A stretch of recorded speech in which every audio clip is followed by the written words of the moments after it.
Hi everyone, this is my analysis from round one of the Dortmund chess tournament that has just recently began. This is a game between Vladimir Kramnik with the white pieces and another Vladimir, Fedoseev, with the black pieces. So let's get right into it. Kramnik began e4, c6, caro, kann, d4, d5, and Vladimir played an exchange caro, kann opening. So e takes d5, c takes d5, bishop d3. It seems innocuous, but there is some venom in this opening. Usually in such symmetrical positions, a general rule of thumb can be observed, and that is that the player who can get the initiative first usually is able to maintain or get an advantage in the position. That's usually what determines the outcome of these games with these symmetrical pawn structures is being able to basically get ahead one or 1.5 steps more than your opponent. And that's usually like all the difference that it makes. I'll just show you a quick miniature here. This is between two random players that took place in 2016.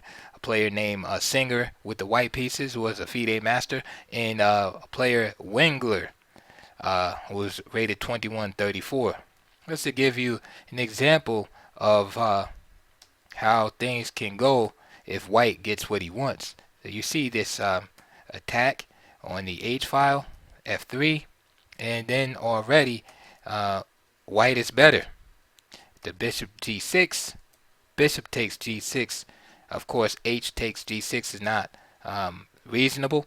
F takes g6, knight f4, and here black should have parted with his bishop and licked his wounds after bishop takes f4 and went to queen b6 or something like that. But instead, he played queen f7, trying to maintain his own plans. And after knight takes e6, he was already down material, as queen takes e6 would lose to simple rook e1.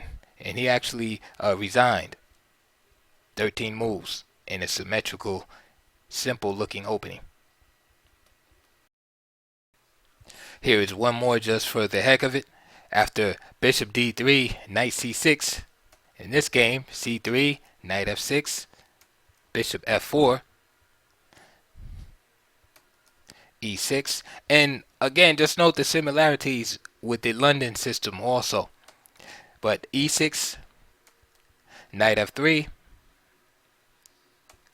bishop d6, white played knight e5, and then after knight d7, which was an obvious error because of the bishop being unprotected on d6, white just played knight takes c6 and won the game. So it is not all that simple. These were, of course, not the best games, but I just want to give you an example that even in the symmetrical position, that things can quickly go wrong for the player with the black side. So this opening is not without its poison. Alright, so in the Kramnik game, back to the game versus Vladimir Fedoseev, knight c6, c3, queen c7. Of course, not allowing the bishop to get on that key square, f4, knight a3. The main threat here is, of course, the direct threat is knight b5. Of course, there's always, especially at this level, there's always more than one facet to a move. So don't ever think that's just the only idea, that Kramnik is just putting the knight on the edge of the board and making a one move threat, and he has no follow-up. Alright, this is just part and parcel of the plan to maneuver this knight to the e3 square. So a6, of course, to parry the immediate threat. The reason why it's important to stop a6, stop the knight from coming to b5, is is because the bishop would then be able to take over this diagonal. So, for example, let's just allow white to make this move, knight b8, knight b5. If queen d8, then just simply bishop f4, and white is already winning that quickly. This threat of knight c7. So then the only legitimate defense would be a move like queen b8. And then after knight f3, a6, knight a3, knight f6. Well, you might say, well, black is parried the threat. The problem is the queen is on in a bad spot on b8 and is hindering the development of the rook. That's just not a good spot for the queen. And then in some cases, a move like g3 can be made, and then bishop f4. So this is why black just nips that in the bud, that idea right away, and plays a6. So it is a6. So now the knight gets out of there. The job is finished for in that location. So knight c2, knight f6, h3. Often a useful move, keeping the bishop from developing. Notice that the f5 square is already accounted for, and h3 accounts for the g4 square. But these moves take time, so there's always a positive and negative. White could be, maybe play knight e2 and immediately threaten, say, bishop f4 instead of playing a move like h3. I couldn't find many games in this variation, so in this particular line with knight a3 at the grandmaster level, but the few I found gave me enough insight to be able to share with you. And the game Moisenko Rasim, this was the Russian Championships in the Rapids in 2016. After a6, knight c2, knight f6, h3, black played g6 here, wanting to fianchetto the bishop. The knight e2, bishop g7. There's bishop f4 taking over the diagonal from black. Queen d8, and that's an important point. That bishop being on g6, that playing the fianchetto. Queen c1, castles, rook e8, rook d1. Black made the break, and notice now black has this isolated pawn. There's the knight to e3. Remember what I told you about the knight on a3, the plan to go from c2 to e3. And what it is this is all a plan to gang up after black's break on this isolated pawn. Notice how the rook is already on d file, and now the knight is on e3, putting pressure on d5. So bishop c2, bishop backs up, bishop c6, bishop g5, putting more pressure indirectly on the d5 pawn, threatening to vanquish the knight on f6. Queen a5, getting out of the pin.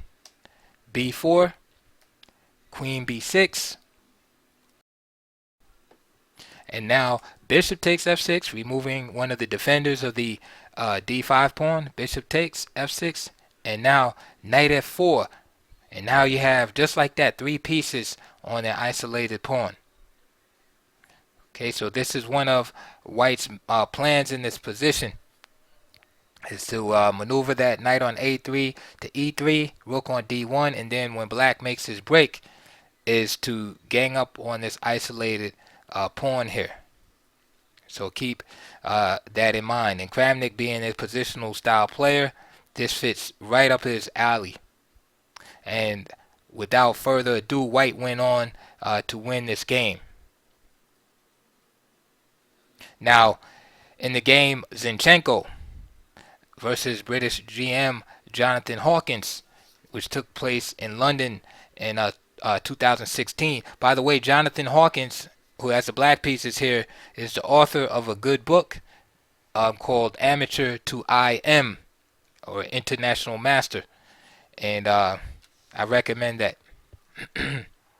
Here, a6 was played, knight c2, same plan, knight e2, and here, um, Zinchenko did not play the move h3. Again, it's not necessary, but just so you're alert. Bishop g4, and then he opted for f3, which is an interesting plan because it doesn't waste time. Bishop d7, and now we see the move bishop f4. e5, there's the break from black. D takes, knight takes. So now black has to be careful of that pin. Castle, bishop d6. So he takes care of the pin. King h1, getting the king off that potentially dangerous diagonal from a7 to g1. Also, there will be a possibility of dropping the b pawn if the queen came to b6 with check. So king h1. Castles from black. Notice that black did not fianchetto in this game. Knight e3. There's the plan again. The gang up on the isolated pawn. Rook fe8. Knight d4 blockading. Knight c4. Bishop takes d6. Knight takes d6. Queen d2. Knight c4. And good play by black. Practically forcing white to exchange in a manner that black will end up with more space as he does here, and he relinquishes the only weakness that he had in the position, which was the isolated pawn. And this position is relatively equal, but if we want to point out some minor advantages, black has the only bishop, the light square bishop, and white is vulnerable on the light squares here, as we can see that d3 square. Black would love to put his bishop or knight on there, and he has more space on the queen side. The king side is pretty much even. So black played a wonderful game up to this point, equalized, and we can even give him a slight advantage in this position. And again, without further commentary on this game, black went on to win. But I just wanted you to see the plans available. Back to our game, and now we're gonna stay here. No more diversions. Here, Kramnik opts for the move h3 instead of the move knight e2, bishop g4, f3. So he wants to keep black's counter play down. Period. He doesn't want the bishop coming out, anything. So e6 played by Fedoseev. Notice the other game I showed you, g6 was played, and bishop g7. e6, very solid. Knight f3, and b5 is played. Why b5 is because with e6, black has to have something, some plan in mind for the queen side bishop on c8. So he's going to put that bishop on b7. Okay, so he gains some space on the queen side, and he's gonna solve the problem of his bishop. And there it is. Rook e1, and now bishop d6. Another point that I didn't bring up was Kramnik put his knight, his g1 knight on f3. Remember the other games I showed you, the knight went to e2, and then from there it supported the bishop coming to f4. So interestingly, he put his put his kingside knight on f3. And again, it's interesting because with black playing e6 in his position, this idea would be not effective, because if you have the idea in this position to play bishop f4, well, black can just play bishop d6 first and negate that idea. So now you have the knight on e2 for nothing. So e6 to me is an upgrade over the plan with g6. So knight f3, and the fight over the e5 square. b5 castle, bishop b7 as pointed out earlier, rook e1, bishop d6, bishop g5, Knight e4 by Fedoseev. A4, B takes, and C4. So Kramnik is trying to undermine the knight on E4. Knight takes G5, knight takes G5, D takes C4 by Fedoseev, and the game will enter a sharp territory soon because we see the pieces lined up for Kramnik on the E6 square. Bishop, knight, and rook. Knight D8 going to protect, and finally that knight that was on A3 finally makes it to E3. Here, however, instead of black having the isolated pawn, it's white with the isolated pawn. But white has the attacking chances in this position. Bishop F4 attacking the knight. I have a feeling this game that Kramnik walked into some preparation here, some heavy preparation. Queen H5 from Kramnik. So the game is looking critical right here. Like who does not play, who wouldn't play Queen H5 here? This is amazing. Another idea too is Queen takes A4 check, but it isn't as exciting. If Queen takes A4 check, then black can play a move like Queen C6 here. Eliminate this guy and threatening checkmate. So you might wind up in the end game quickly. So I can see with the pieces swarming around the board like that, Kramnik would choose a more dynamic continuation. So bishop takes E3, getting rid of a potential defender of the G2 pawn, because now you can see maybe moves like Queen C6 in the future. Another thing is bishop takes E3 removes the defender of C4 because the knight was performing two duties. One was protecting the bishop at C4. The other was protecting the pawn on G2. So Fedoseev is cold-blooded and just snaps it right off. Rook takes E3. Queen takes C4. So now Kramnik is down the entire piece here. And the only piece really holding the F7 and E6 pawns together is this knight on D8. Rooks aren't developed, and you have this lonesome bishop and this queen here. And basically Kramnik just needs his rook on A file, and he'll be fully developed. But a piece is a piece, and with the computers nowadays, I mean, not to sound like like a old man, but it's kind of like these sacrifices that would have been so spectacular, maybe 20, 30 years ago. I mean, some of this stuff is, these guys analyzed it already at home and will goad you into going into these type of positions. And you think you'll win it. I mean, you look at this position. This looks pretty rough for black. Like, I wouldn't want this position. If I just walk by the chessboard, I'd be like, wow, black is in trouble. But if he analyzed it, at home, and I'm not saying he did, he might have found it over the board, but analyze this at home. I mean, and you kind of know that, black has a way out. Then, it kind of, it's rough. It's rough being a professional nowadays. All right, back to the game. Enough postulating and philosophy. Rook takes E6 from Kramnik. Of course, the pawn is pinned on F7. So the only capture possible here would be the knight.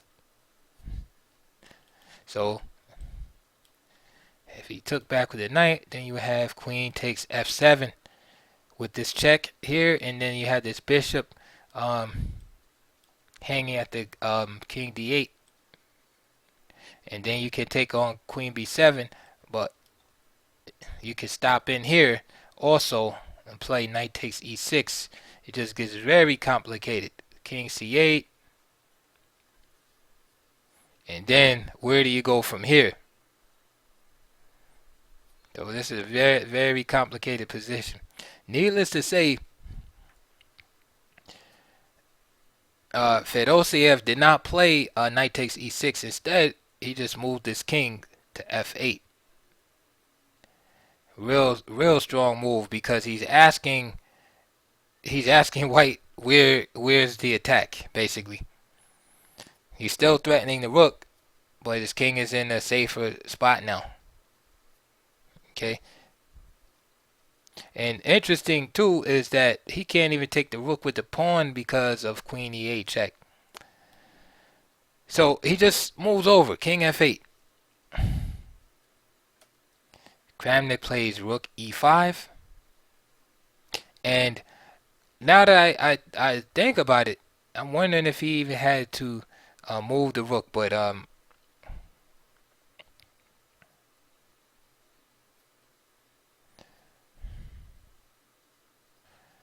or if he had to move the rook, could he move it to a better spot? Perhaps rook e3, maybe. If Kramnik tries to bring the other rook in,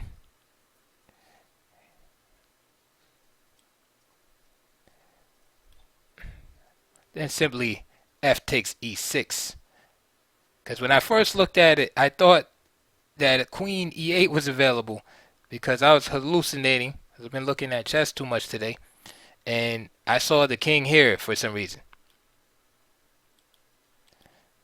So Kramnik played the move rook e5 as the rook was threatened, as I did say a few minutes ago. h6, and of course the knight is not threatened here. Rook a e1, and now g6, queen h4, because now the queen is obligated to stay next to the knight so that the knight isn't captured. And now king g7. So this is some cold-blooded stuff right here from Fedoseev. Now he's threatening to take the knight. And Kramnik plays another sacrifice. Knight takes f7. Knight takes f7. And now rook e6. Okay. With the, of course, with the brutal idea of penetrating.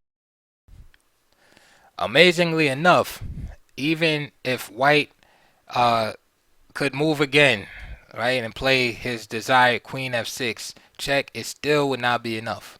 King g8, queen takes g6, king f8, queen f6, and again the move like bishop d5 attacking the rook, or queen d5 threatening mate. It's just it's just too much for what white has to offer. White doesn't even have a perpetual. But again, this is either some heavy preparation by black, or just nerves of steel here. Just withstanding this this attack from the former world champion. And usually Kramnik is not really known for playing in such a manner, such a dynamic manner. So you would be nervous if a guy like that is sacrificing pieces against you, because you would think that, of course, if you didn't have preparation, you would think this guy must be correct, because he doesn't normally play like that. I would expect this play from like Mamadyrov or somebody like that, or Shirov, somebody that takes more chances. All right, so rook e6 was played, and just a cold-blooded g5, just cutting the queen's access to f6. Queen h5, and now we see some more cold-blooded maneuvers right here. The idea here is if rook takes, excuse me, rook takes,